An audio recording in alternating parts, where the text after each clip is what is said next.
তো ভিউয়ার্স, আমি এখন আপনাদেরকে দেখাবো যে কিভাবে আপনারা একটা অ্যাকাউন্টের পেমেন্ট প্রোফাইলটা ডিলিট করবেন। তো দেখেন, আমার এখানে এই অ্যাকাউন্টটাতে তার দুইটা পেমেন্ট প্রোফাইল আছে। একটা হচ্ছে ইউনাইটেড স্টেট আর একটা হচ্ছে আদার কান্ট্রি। তো এখন হচ্ছে আমি ইউনাইটেড স্টেটে শিফট করব, আমার অন্য কান্ট্রিটা আমার দরকার হবে না। তো সেই ক্ষেত্রে আপনারা কিভাবে একটা পেমেন্ট মেথড ডিলিট করবেন আমি আপনাদেরকে দেখাচ্ছি। আপনারা অ্যাকাউন্টের লোগোতে ক্লিক করবেন, তারপরে আসবেন পেমেন্ট অ্যান্ড সাবস্ক্রিপশন, তারপরে পেমেন্ট মেথড, তারপরে চলে যাবেন মোর পেমেন্ট সেটিং। আসার পর আপনাদেরকে ক্রোমে শিফট করিয়ে দিবে। তো ক্রোমে আসার পর আপনারা এখানে আপনাদের অ্যাকাউন্টটা সিলেক্ট করবেন। তো অ্যাকাউন্টটা সিলেক্ট করার পর তো দেখেন, আমি আপনাদেরকে দেখাচ্ছি। দেখেন এখানে ওনার দুইটা পেমেন্ট প্রোফাইল। তো দুইটার কারণে আমি একটাতে অ্যাডজাস্ট হতে পারছি না।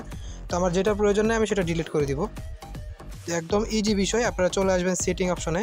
তো সেটিং অপশনে আসার পর আপনারা এখানে দেখেন, এখানে লেখা আছে, যে নামটা লেখা আছে এখানে পাশে এই চিহ্নটাতে ক্লিক করবেন। ক্লিক করার পর আপনারা যেই অ্যাকাউন্টটা ডিলিট করবেন, মানে যেই অ্যাকাউন্টের পেমেন্ট প্রোফাইলটা ডিলিট করবেন, সেই পেমেন্ট প্রোফাইলটা সিলেক্ট করবেন। আমি সিলেক্ট করে দিয়েছি। তো এখন আমি নিচের দিকে আসবো। নিচের দিকে আসলে দেখেন এখানে লেখা আছে ক্লোজ পেমেন্ট প্রোফাইল। এখান থেকে আমি ক্লোজ পেমেন্ট প্রোফাইলে ক্লিক করলাম। ক্লিক করার পর আপনাদের মাঝে এরকম ভেরিফিকেশন আসবে। তো আপনারা আপনাদের ফোনে যে পাসওয়ার্ড, যদি ফিঙ্গার দেওয়া থাকে তাহলে ফিঙ্গার দিয়ে দিবেন, আর যদি ফোনে পাসওয়ার্ড দেওয়া থাকে তাহলে পাসওয়ার্ড দিয়ে দিবেন।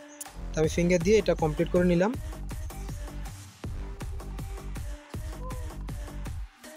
তো একটু নিচের দিকে আসলে দেখেন কিছু অপশন আছে, যে আপনি এই অ্যাকাউন্টের পেমেন্ট প্রোফাইলটা কেন ডিলিট করবেন। আপনারা এখান থেকে যে কোনো একটা সিলেক্ট করে এখান থেকে কন্টিনিউতে চাপ দিয়ে দিবেন।